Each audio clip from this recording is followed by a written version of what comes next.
একটু ভিন্ন পদ্ধতিতেই ভেজে দিলাম, কারণ এই মাছ দুটি গোটাই রেখেছি এবং কেচে কেচে নিয়েছি। এরপরে আদা আর পেঁয়াজ বাটা, রসুন বাটা দিয়ে দিলাম। এরপরে ধইনা, জিরা এবং গরম মশলার গুঁড়ার সঙ্গে আবার গোলমরিচ গুঁড়াও রয়েছে। দিয়ে দিলাম এখানে মরিচ, মানে মরিচের গুঁড়ো, পরিমাণ মতো হলুদ ও পরিমাণ মতো লবণ। সবগুলো একসঙ্গে ঢেলে দিয়ে এবার ভালোভাবে এই মাছগুলোর সঙ্গে মাখিয়ে নিতে হবে। দিয়ে দিলাম সস সামান্য পরিমাণ, এখানে আমি সয়া সস দিয়েছি। এখন এগুলোকে ভালোভাবে উলট পালট করে মাখিয়ে নিয়ে এরপর একটু টমেটো সস দিয়ে দিব।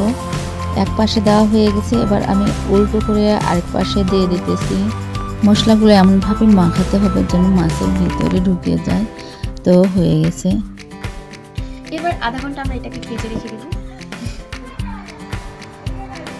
আরে মা এটা হবে না। আচ্ছা কোথাও দিলে বড়টাই করো, একটা বড় আছে না? আছে না?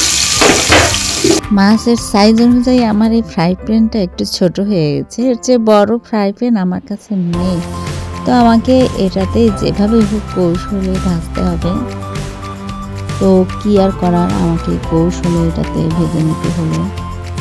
তো প্রথমে আমি লেজের দিকটা ভেজে নিয়েছি, মাথার দিকটা একটু উঁচু করে রেখে।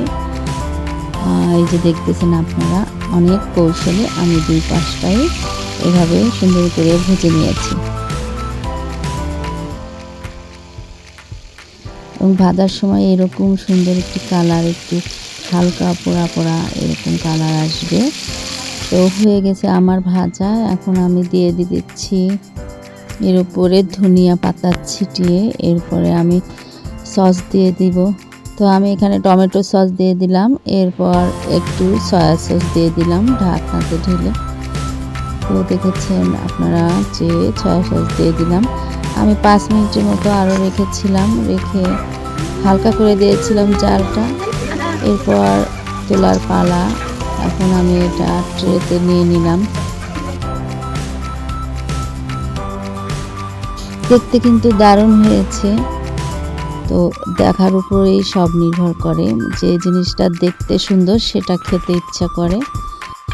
কড়াইয়ে লাগা যে মশলাগুলো ছিল সেগুলো আমি তুলে এই মাছের উপর ছিটিয়ে দিলাম ফ্রাই। এবার দেখুন আপনারা কি সুন্দর লুক এসেছে। তো আমি আগে পেঁয়াজ বেরেস্তা করে রেখেছিলাম, ফ্রাই ফিশের উপরে সেই পেঁয়াজ বেরেস্তাগুলো আমি ছিটিয়ে দিলাম। এবারে আপনারা দেখবেন ফাইনালি লুক। দেখতে অনেক সুন্দর লাগতেছে, চমৎকার হয়েছে, চমৎকার সুন্দর লাগতেছে দেখতে। এখন একটু টেস্ট করার পালা। তো আমার মেয়ে এখানে টেস্ট করতেছে। রান্না মাছ খেতে না চাইলে কৌশলে এভাবেই মাছ ফ্রাই করে দেবেন এবং সুন্দর করে সাজিয়ে দেবেন, খেয়ে নেবে বাচ্চারা। দুটি চপ স্টিকের সাহায্যে টেস্ট করে নিল। তো আপনারা বলুন এটা কেমন হয়েছে, জানিয়ে দিন কমেন্টসে। ভালো থাকবেন সবাই, সুস্থ থাকবেন সবাই। আল্লাহ হাফেজ, আসসালামু আলাইকুম।